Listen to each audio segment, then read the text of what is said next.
What is going on, OKC fans and anyone watching?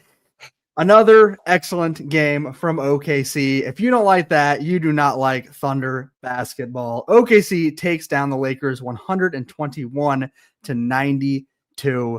What a game to watch as a Thunder fan. It's pretty good when you get to pull your starters because you're winning by so much against a team that has a fan base that will not stop talking. So, what a game. I hope there are Lakers fans are coming to join for this one. They won't be, but what a game. I mean, really, like it doesn't get much better than that.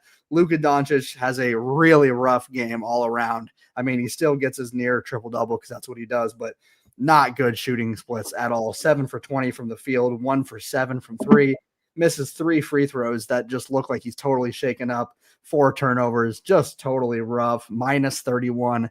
Absolutely rough game out of the person who a lot of people like to say is better than SGA.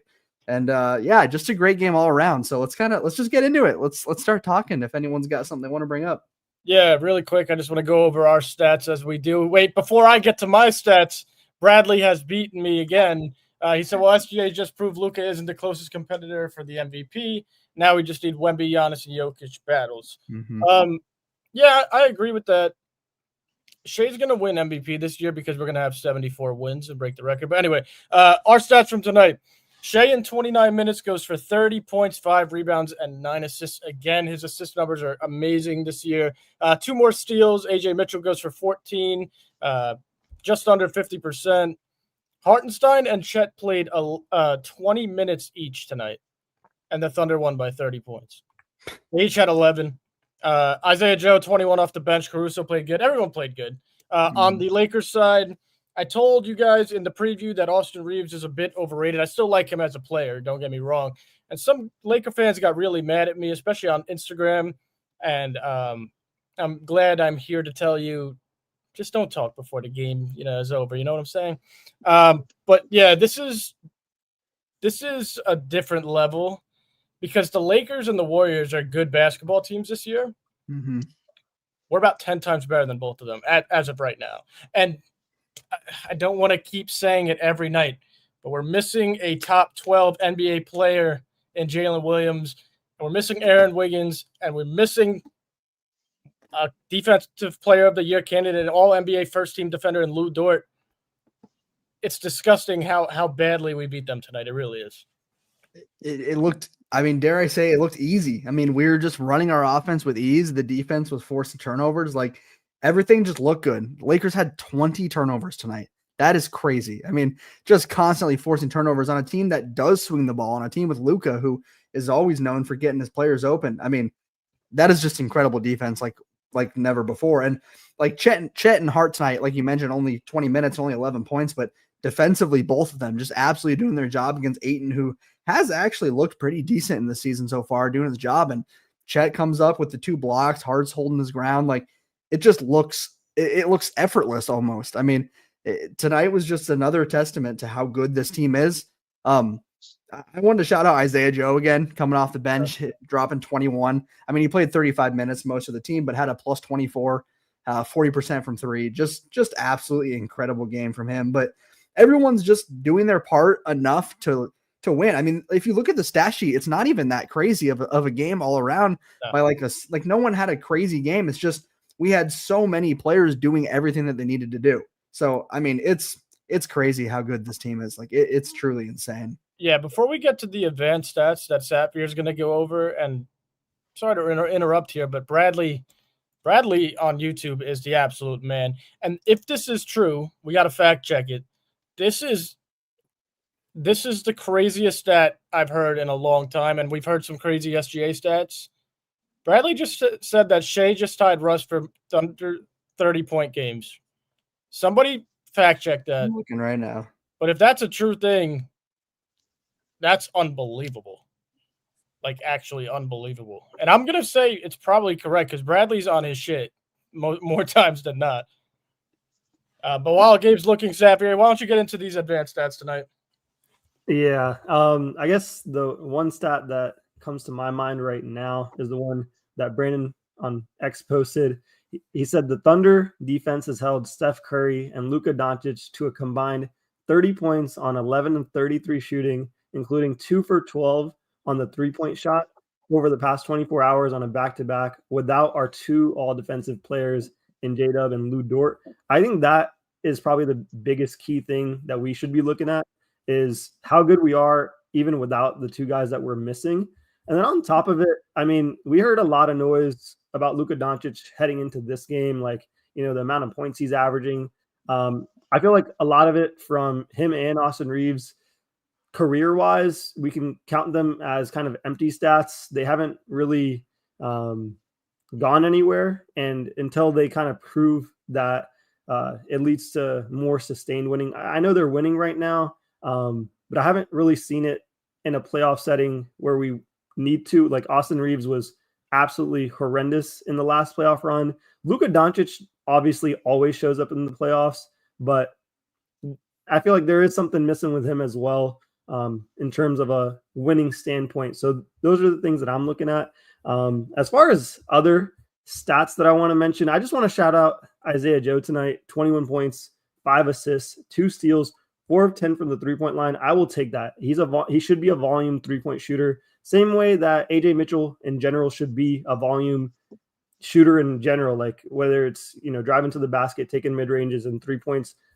Those are guys that we want, to take shots as much as possible. And then the other person that I got to highlight again that I'm super impressed by this season, and this was the kind of leap that I was talking about. If Shai consistently becomes a double-double machine and kind of enters the realm of Russell Westbrook, once Russell Westbrook discovered, there's the assist category, and then he discovered, there's the rebounding category, he went into that triple-double realm. And being a 6'6" guard, I think Shai is very possible to enter that realm here shortly because he's figuring it out. So he's figuring out, okay, assisting is super easy. Like they're double teaming me on almost every possession. They're on his high pick and rolls. They're pretty much doubling him, similar to Steph back in the day. As soon as he crosses half court, all he has to do is make the right read, transition and move off the ball. That's the other thing he's figuring out. Once he lets go of the ball to move off of it, he doesn't have to do the whole James Harden thing, sit in a corner, wait for it to come back to you. It's never going to come back to you. You got to go find the ball. And he's figured that part out. So those are the things that are kind of standing out from me for watching Shai, just his evolution as he's, figuring these things out. And I don't know, I watched Russell Westbrook do it, and now we're kind of seeing the same transformation from Shai, and it's just super exciting. And then Chet's been super consistent. He's starting to get the 2 blocks tonight. AJ dominant again with the 3 steals. I mean, the amount of defenders that we have on this team is absolutely ridiculous. Also on back-to-back nights, we were up by 35 against the Warriors, tonight against the Lakers with 36-point lead. And that's with a couple starters missing. Warriors had everyone but Al Horford. Lakers just didn't have LeBron.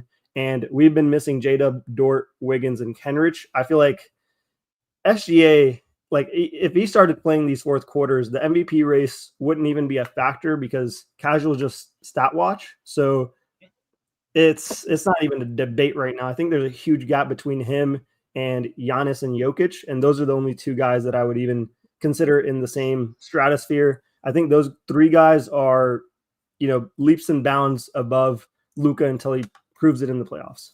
Mm-hmm. I'll step in now.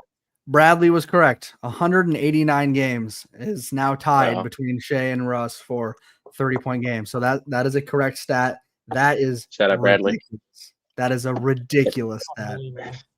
Go ahead, And Jack. Seven, I'm glad you mentioned the assisting because that's one thing I wrote down for this game was I was impressed by the reads he was making, but I was also more impressed by his teammates actually finally knocking down shots because we know pretty much throughout Shai's career at OKC, he's been top 5 in the NBA at potential assists, but he's just never really had the teammates to knock them down and give him the stat. But now we got Caruso 10 points, Isaiah Joe 20 points, like the assists are just going to come flying in and he's making the right reads, which is just so deadly for this team, especially when you play a team like the Lakers where they're just going to double team you because they can't play defense. And then we're so deadly when everyone's knocking down their shots. Mm-hmm. What I'm a bit concerned about here is, and I'm not concerned about OKC, don't get it wrong. These 2 teams were supposed to be two top 5-6 teams in the West right now. Like not in the standings, but overall, like these are the teams that are going to give OKC problems. And it wasn't even close on back-to-back nights. Tonight kind of felt like Game 7 against Denver did in the playoffs. It was not close from the beginning, and they just never were able to catch up. Denver wasn't. And every time we're home, it kind of just feels that way. And, I mean, guys, what do we do when Jalen Williams gets back? I'm like I'm foaming out the mouth just waiting for Jalen Williams to get back. And he's coming back soon. Like he just got reevaluated. Should be no more than a week, even though it seems like, I don't want to say it, but like don't necessarily need him right now, get healthy fully. But what are we going to do? And then you get Dort. Our defense is smothering Steph Curry, Luka Doncic, Austin Reeves like they're not good players. Meanwhile, Steph's going for 45 tonight, the night after he goes for like 11 points yesterday, and we're without Dub and Dort. I mean, what are teams going to do here? Lose. They're going to lose. Yeah. It's like an honest Give up. question. Like, what are they going to do? Just tank. I go here to one of our members really quick. Indie Sports, how you doing, man? Shout out to Indie Sports. He's one of our premium subscribers, and we'll get to all the premium subscribers comments first. He said he had a dream about SGA last night. He got into a fight with a former NFL kicker at a movie theater in his hometown in Indiana. He had the most random-ass dreams. Well, Indy, we appreciate that comment. There wasn't much fight from the Lakers or the Warriors in these last 2 days, though, so I'll tell you that much. Okay. I pulled up these charts here to bring back the shot charts for both teams. Of course, we're back in the green. Pretty solid three-point shooting night from us. I mean, obviously we can do a little bit better, but I'll take 9 made threes from us. But the guy I want to highlight, Luka Doncic, back in the red. And then we'll, of course, look at DeAndre Ayton as well. He actually had a pretty decent game considering, he made his shots. He did his job. And then we'll also highlight Austin Reeves, 0 for 5 from the three-point line. I think one of my buddies was betting on this game, and I told him, don't take the Lakers for the money line. It's a horrible bet. And don't take Austin Reeves or, honestly, Luka Doncic or anyone that's playing us for the three-point shot. Even, if we can hold Steph Curry, I don't think there's anyone else that we should have any issues with. And we did this last year where we had most stars under, I believe, like 25 points or something. We had a crazy record for that. So stars that are coming into OKC, I would say this OKC team is like top 3 to 5 best ever defenses, in history. So I really wouldn't, for anyone putting their money on the line for these games, I would really reconsider when your stars are coming into the building, because it doesn't take much for us to stop them, to be honest. And Sapper, what's really dangerous? OKC had a very good defense last year, but they would get caught reaching and fouling. Doncic and Reeves are two of the best players. I don't know how Reeves is, but two of the best players at getting to the free throw line, respectively. Doncic shot 7 free throws tonight. Reeves shot 6. Mm-hmm. That's clean defense. Okay. They were staying down on the pump fakes. Their hands were straight up.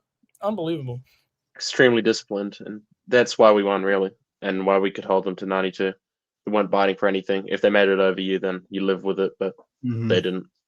One of the things that I just keep scratching my head about, and tonight, once again, just even more proof of it.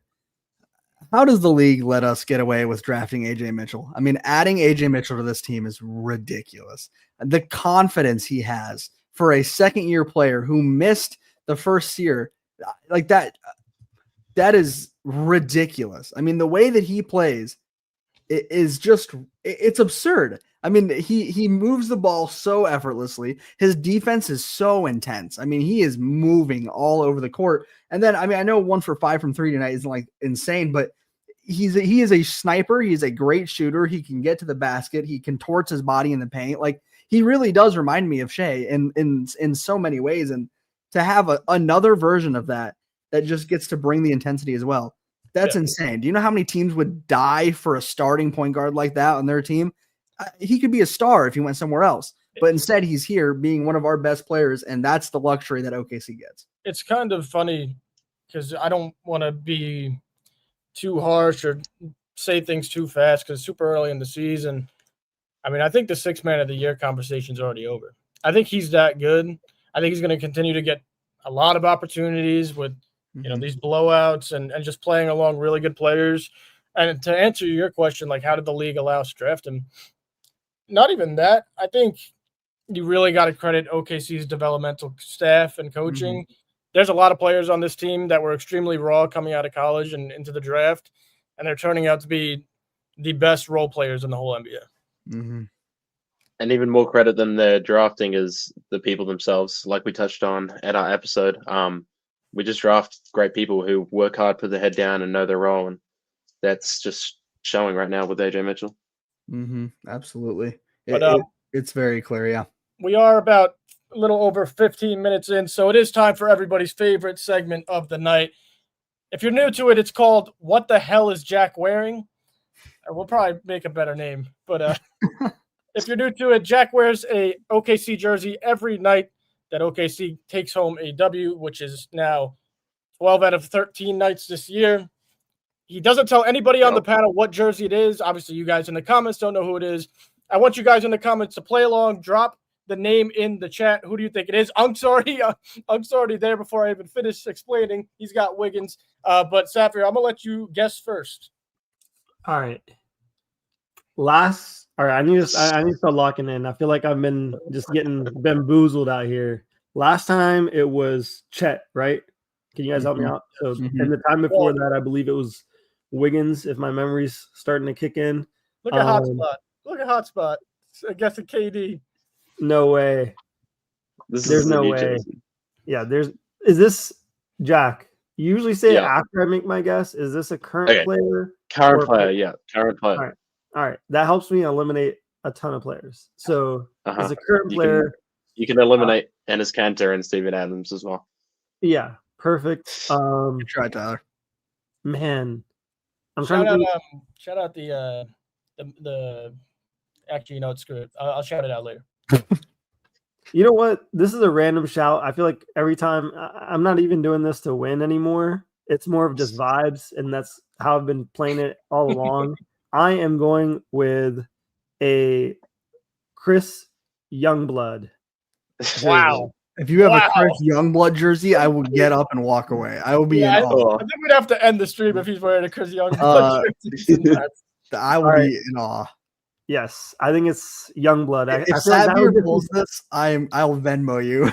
All right, I'll let you guys take over. Yeah, Gabe, go ahead. I'm just going first thing off the top of my head. This is Westbrook. It's Russ. Wow. Okay.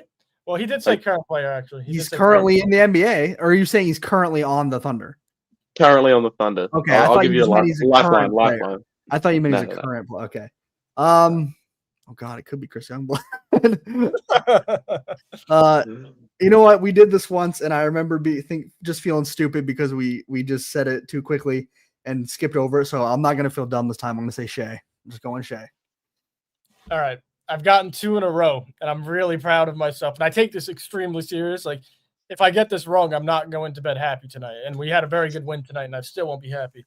For me, looks relatively new. I think. I guess Chet last night, because Chet had a very good game. Not everyone stood out tonight, but I believe the player Jack chose tonight is going to be Isaiah Joe. I was thinking him too. Everyone in the comments, we'll see. I can reveal that someone has the right answer.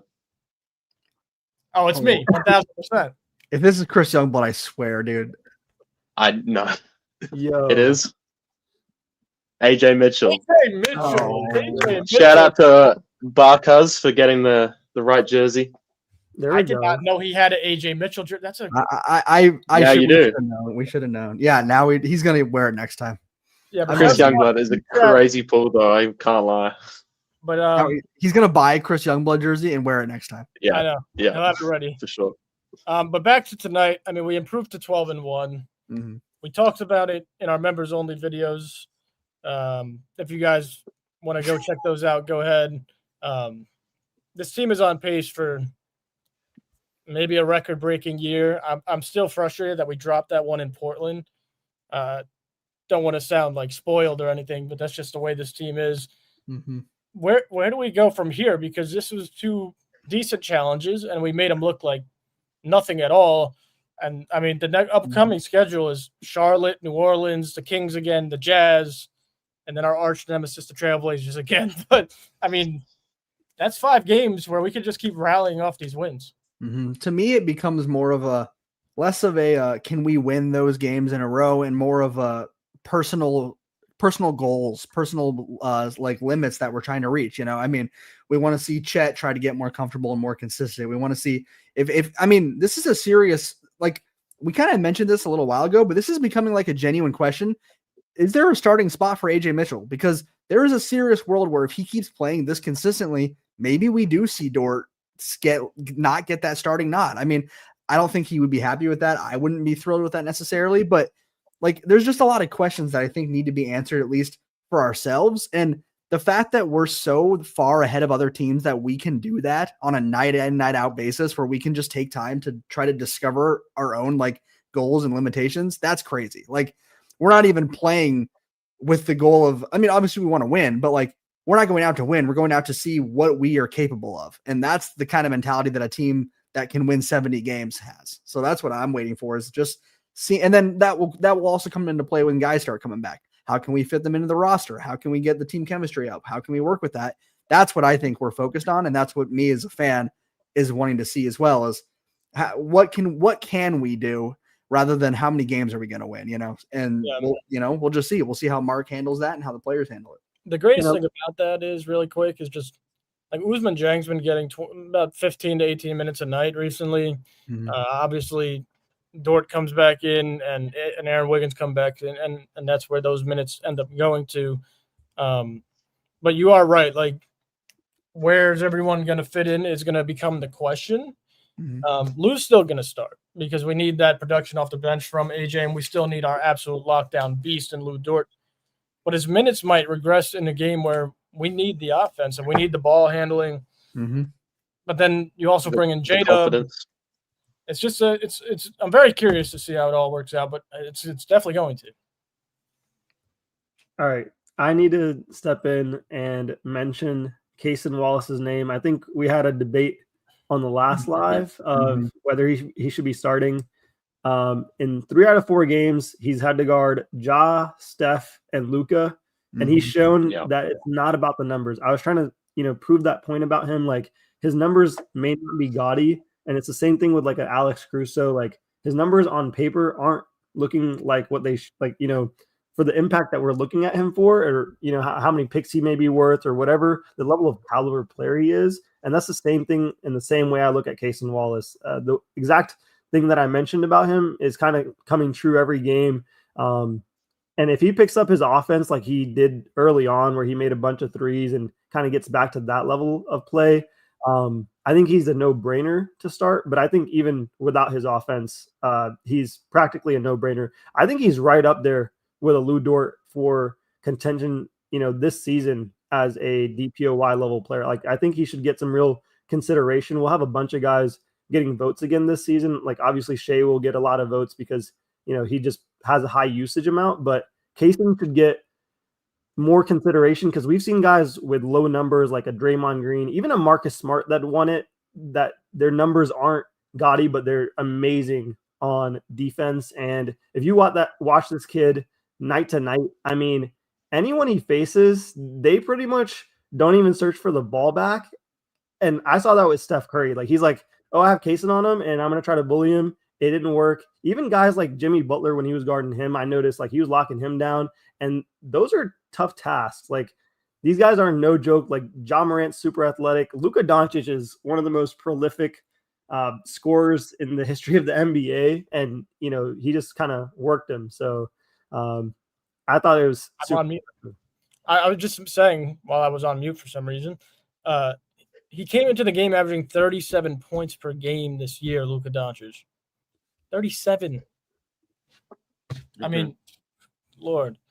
Carrying off of that, got a quick note here. So AJ Mitchell makes $3 million a year, and he was probably the second best player on the court tonight. Maybe third outside of Luka as well. For the Lakers, Vanderbilt, Gabe Vincent, and Maxi Kleber make $34 million combined this year. That is ridiculous. All the Laker fans saying, OKC, watch out for the second apron. Mm-hmm. I don't think we're there yet. We're there yet. I love Sam Presti. Yeah. We're spoiled, apparently, now. Yeah. Something else that kind of also tells a little bit of more testament to what Savvy was saying with Cason is, I mean, the stats, like you mentioned on the stat sheet, not the greatest tonight necessarily, second highest plus on the entire team. Like I just don't think people understand exactly what he's doing. The term head on a swivel has never been more accurate for a player on defense. I mean, there's not a safe pass when Cason Wallace is in the game. His hands are always moving. He's always getting deflections. He's getting tips, but it's more than that as well. One thing that I've noticed that is insane with him, if it doesn't matter the height of the player he's guarding, it doesn't matter the size. If a shot is going up, Cason always gets a hand in their face. There is always a hand there. And that is just like, I don't think people necessarily give him credit for how impressive that is to keep a hand up. I mean, guarding someone like Curry, for example, I think back specifically to the Dellavedova clip of him sprinting around the court, trying to keep up with him. And then we watch Cason Wallace do it, this young player out of Kentucky who's doesn't have a lot of experience in the league with us here, holds him to significantly less points, stays with him, keeps up with him, keeps a hand in his face, keeps hands on it. Like, that is insane. That's just crazy. And like you mentioned, Xavier, if he hits the threes. Gabe, I got to ask you guys, don't go on Google right now. Yeah. How many points, if you already know the answer, don't answer it. Mm-hmm. How many points did Steph Curry have tonight? I think he had like 45 points. It was like 47 or 45. Exactly. 46 points. I want to put everyone on free game. If you guys bet, if anyone plays the Thunder that is a star, bet their unders. And the game after that, the money line on them is going to be amazing because then you can bet the over and easily win money every single time. So if you guys want to follow that trend, that's honestly free game, free money for you guys. Just thought I'd at least, share that with everyone, make some bread and enjoy it. I just want to point out, he did say stars on opposing teams. Like, don't get mad when a random role player goes for 25 because that might happen often. Yeah. Something else that Joe was also mentioning earlier is it's just insane that, so we talk about this with Cason and whatnot and all this good stuff. Think about as well the perimeter defense when Dort is back. I mean, a starting lineup of Shea, Cason, Dort, Hart, and Chet. 4 of those 5 guys can be a first-team defensive player. Mm-hmm. And Hart is not a bad defender by any means. I mean, he's just a paint. He's an anchor. He holds down the paint very well. And then off the bench you have Alex Caruso. That's disgusting. That is actually insane. And there's a reason that last season we had historically the greatest defense of all time. I mean, and this year we're looking to build off of that. And I also think about other players that we continue to draft. I think next year Thomas Sorber is going to add to the defense in tremendous ways. Thomas Sorber is a hustler on both ends of the ball. And one of those is his wingspan. I mean, he is an incredible defensive player, but I don't want to get too drawn off with him. I want to go back to tonight. We mentioned Luka as well. I mean, we've said this multiple times, averaging 37 points. It was more than just like he's not getting the shots he normally gets or he's not knocking down the normal shots. He looked distressed. He looked out of character. He looked out of place. He was putting up really difficult floaters, really difficult mid-range shots. That's not his game. Like, his game has never been taking these like low IQ shots. Luka Doncic is an incredibly high IQ, just one of the smartest players in the league. We've always said that with his offense. He could not get a shot he wanted tonight. He just couldn't. And that's without Jalen Williams, who's one of the best defensive players on our team. That's without Lou Dort, who's the best on-ball defender in the NBA. That's insane. That's crazy. There's no other words to talk about Oklahoma City Thunder's defense, and that's not talking about the offense either. It's like Joe said in the beginning. What are other teams going to do when we're fully healthy? Yeah, lose. I guess lose is the right answer. And I guess I want to carry off that and ask the panel, because the more I'm just thinking about what you just said, the more I'm growing a little bit concerned. I'm not going to lie, and I hate to be the guy on the night like this, but we got so many players that are the same exact player. Cason Wallace, Alex Caruso, Lou Dort, all those 3-and-D type of players, even though they all are capable of making their own shot as well, creating their own shot. When does the surplus of these guys become too many. And is there a way we can figure out how do we get all of these guys in the game, especially in the playoffs when it becomes time to actually win?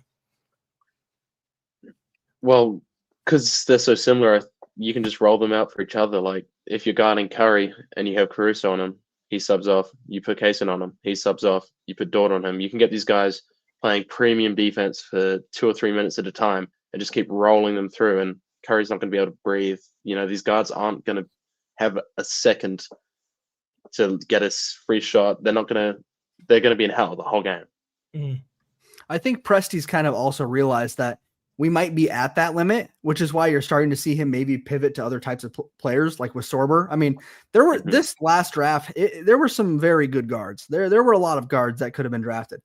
I think Sorber was absolutely the right pick because Presti knows at some point you don't need to keep cycling through those guards when you have more than enough. And right now, I don't think we have more than enough. I think we have the exact right amount to do what Jack just mentioned, constantly reinforcing that same type of mentality of just swapping out guards over and over. You see Lou Dort go out and sit on the bench. You think you have a breath of fresh air, and Cason comes in or Caruso comes in, and you do it all over again. And then just when finally you're done with Caruso, Dort's back in, and then Dub switches onto you, and then Chet can come out and guard. Like there's no stop. There's no stopping to it. And like I get what you're saying, Joe, because I have thought that before. Like just constantly cycling in these same types of players. Like, is there a limit to that? Yes, there is a limit to that.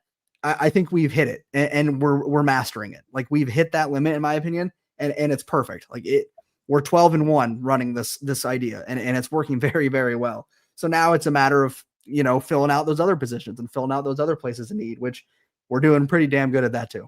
Right. All right. Well, we have hit about a half-hour mark here. I guess, listen, we talked about in the pregame. The title of the pregame was, can Luka Doncic keep up with SGA and OKC? We found out very quickly tonight that the answer is no, and they have some serious roster building to do over there. And if Laker fans are out there saying, oh, this guy's full of shit, I promise you the 40-year-old LeBron wasn't going to change that much of the game tonight. You guys might have lost by like 15, maybe. I'm speechless. Do you guys have anything else to say about tonight's game, or we'll just continue to do a quick preview of the next game and then we'll hop out of here? Well, yeah. You go, Jack. Well, I just wanted to highlight Ousmane Dieng.